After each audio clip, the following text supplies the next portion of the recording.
A promise is made in a quiet room, and a child lets go anyway. A phone keeps buzzing like it owns the house. A mother turns her face away because watching hurts more than waiting. Then gravel crunches outside, and the shadow at the window isn't the one everyone hoped for. A child lets go and doesn't reach again. The room stays quiet, but it isn't peace anymore. And when the car door finally opens outside, the footsteps don't bring relief. Lan's message came in the moment the wooden house finally felt quiet.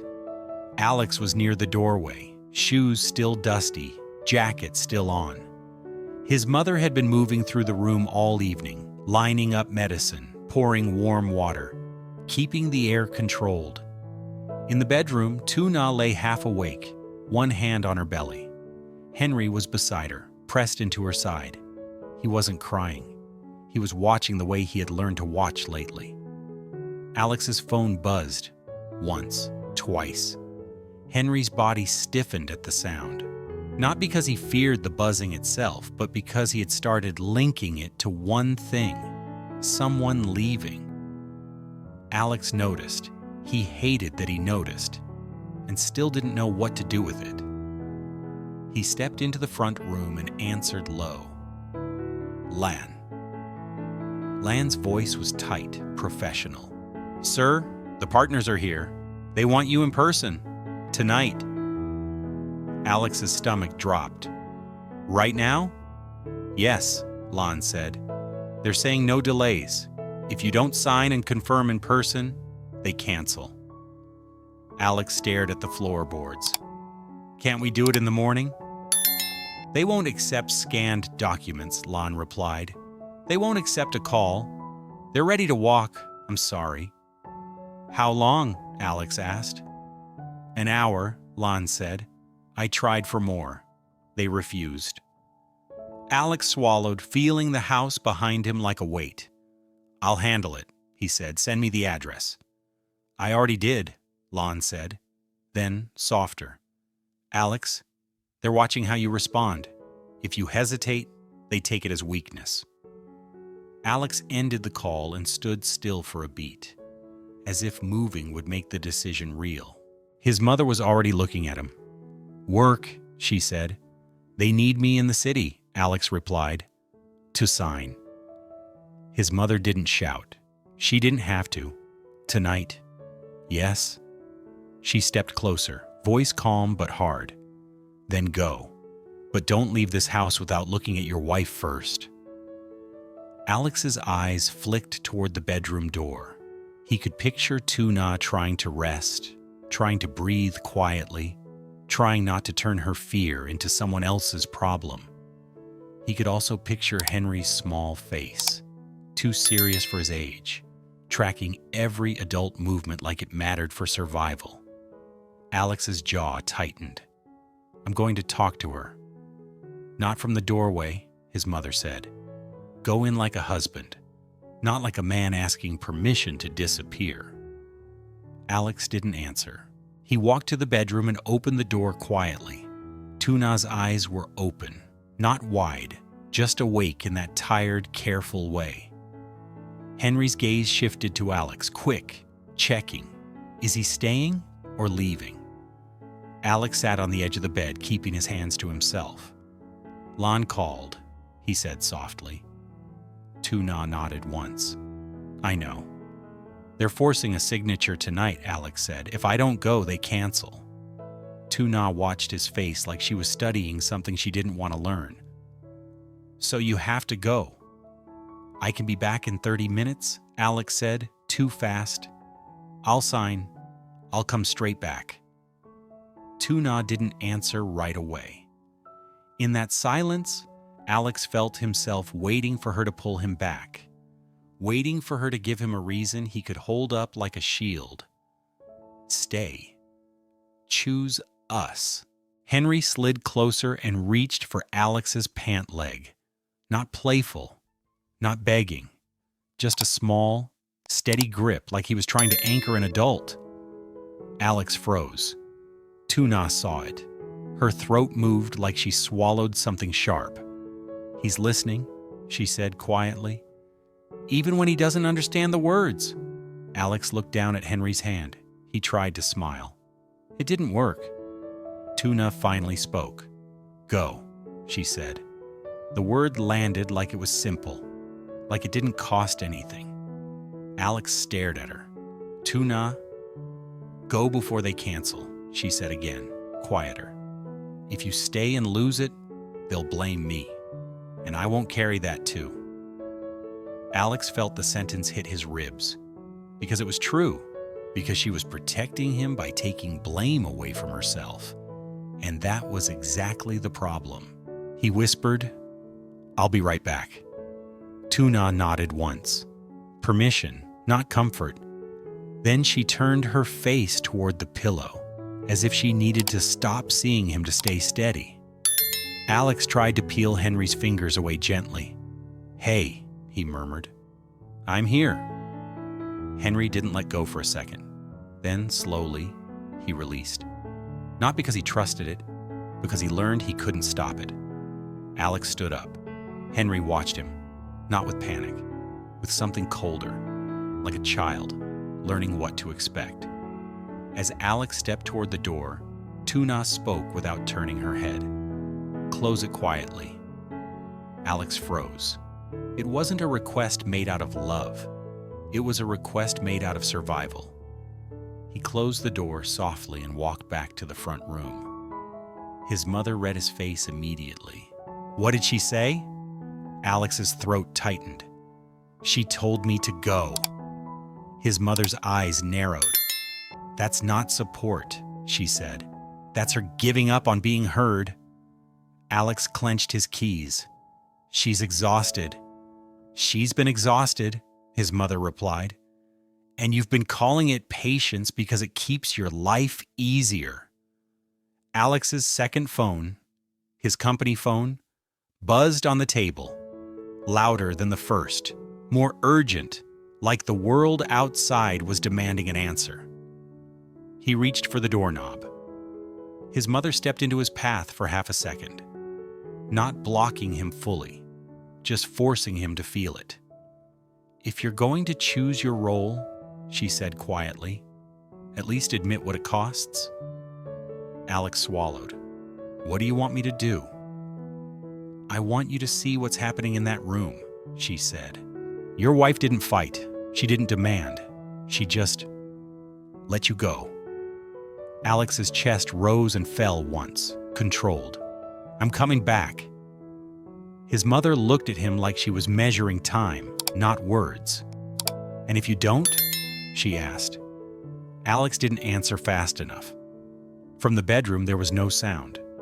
No crying, no calling, just silence. And Alex realized, too late, that silence didn't mean peace. It meant something inside that room had already started breaking. Alex stepped out into the yard with the company phone in his hand. The night air was cool, but it didn't calm him. It only made the buzzing sound feel sharper, like it belonged to a different life. He walked past the workers' huts without looking up. He didn't want eyes on him. He didn't want anyone to witness the choice he was making. Behind him, the wooden house stayed quiet. That was the part that scared him most. Inside, Alex's mother moved like she had already decided the night's rules. She checked the cup of warm water again. She pulled the thin blanket higher over Tuna's legs. She didn't ask if Tuna wanted it. She acted like wanting was a luxury. Tuna didn't protest. She didn't have strength to fight a second battle. Henry lay beside her, awake. He didn't cry. He didn't sleep. He just stared at the doorway, as if he were waiting for the shape of his father to return and prove the world wasn't lying. Tuna turned her face toward him and whispered, "He'll come back." The words sounded careful, like she was speaking to herself too. Henry didn't answer. He only shifted closer and pressed his forehead against her arm. Alex's mother watched that small movement. Her mouth tightened, but she didn't soften. "This is why I don't like promises," she said quietly. Tu Na didn't look at her. Please don't say that. Alex's mother sat down on the wooden stool. I'm not trying to hurt you, she replied. I'm trying to stop you from breaking in silence. Tu Na's eyes stung. I'm not breaking, she said. Alex's mother didn't argue. She just lifted her hand and pointed at Tu Na's fingers. Tu Na looked down and realized she was gripping the blanket like it was something she could hold on to instead of falling apart. She loosened her hand slowly. Henry noticed. His hand slid over and held her wrist, small and steady. Alex's mother saw that too. He's learned to hold you together, she said. Tu Na's throat tightened. He's just a baby. Yes, Alex's mother replied, and he's already learning what it feels like when adults leave without saying the truth. Tu Na swallowed hard. Alex said 30 minutes. Alex's mother's eyes stayed calm, but the words cut clean. Businessmen never mean 30 minutes. They mean as long as it takes. Tu Na looked at the door again. Her voice dropped. Then why does he say it? Because it sounds kinder than the real choice, Alex's mother said. The room stayed still after that. Then, a soft knock at the door frame. Ba Tang stepped in and didn't cross the room. She stood near the threshold the way she always did when tension was thick. Her eyes went straight to Tu Na's face, then to Henry's posture, then to the empty doorway. He left, Ba Tang said. Tu Na nodded once. He had to sign something. Ba Tang didn't comment on the contract. She only looked at Henry. Henry's eyes didn't move away from the doorway, but something in his body changed, like he had decided not to reach out again. Ba Tang spoke carefully. He let go, she said, almost to herself. Tu Na's breathing turned shallow. It was just his hand. Ba Tang shook her head once. For a child like Henry, it's not just a hand, it's trust. Alex's mother looked at Ba Tang as if she didn't like being challenged in her own controlled space. Ba Tang didn't flinch. I'm not blaming, she said. I'm warning. Alex's mother answered with the same quiet authority. We don't need warnings, we need order. Ba Tang's voice stayed level. Order won't fix the part that's already learned fear. Henry finally shifted. He turned away from the doorway and faced the wall, curling his body in toward Tu Na's side like he was trying to disappear into her. Tu Na's eyes filled fast. She blinked hard and tried to keep her voice steady. Henry, look at Mom. Henry didn't. He wasn't punishing her. He wasn't angry. He was protecting himself. Tu Na reached for him slowly, careful not to startle him, like he was a small animal that had been chased too many times. Henry let her touch him, but he didn't lean in the way he used to. Alex's mother stood up. Enough, she said, like she could command emotion the way she commanded medicine schedules. Tu Na needs rest. Henry needs sleep. Tu Na didn't argue. She didn't have energy for it. She only whispered, he won't sleep if he's waiting. Alex's mother paused for half a second, then said what she believed would solve it. Then he needs to be taught not to wait. Ba Tang's gaze sharpened. You don't teach a child not to wait, she said. You teach adults not to leave. The room went quiet again. Tu Na closed her eyes for a moment. She could feel the baby inside her moving lightly, like a reminder that her body was already under pressure. She opened her eyes and looked at Alex's mother. Please, she said, not tonight. Alex's mother held her gaze, then nodded once, tight. Fine, she said, not tonight. But her face said the decision was only delayed, not dropped. Outside, the sound of gravel under shoes. A car door opened. Tu Na's head lifted. Henry's body stiffened again at the sound, like his system had memorized it. Tuna sat up slightly, hand on her belly, the other hand reaching for Henry's shoulder. "He's back," she whispered, hoping she was right. Alex's mother walked to the door first, as if she needed to control the moment of return too. The door opened. It wasn't Alex. It was only the yard light shifting, and the shadow of someone moving past the window. Tuna's chest tightened painfully. "What is that?" Batang stepped closer to the window, careful, eyes narrowing. "A car," she said, "but not his." Tuna's fingers went cold. Henry turned his face back toward the doorway. His eyes were wet now, but he still didn't cry. He just watched, silent and wide, like he was bracing for something he couldn't name.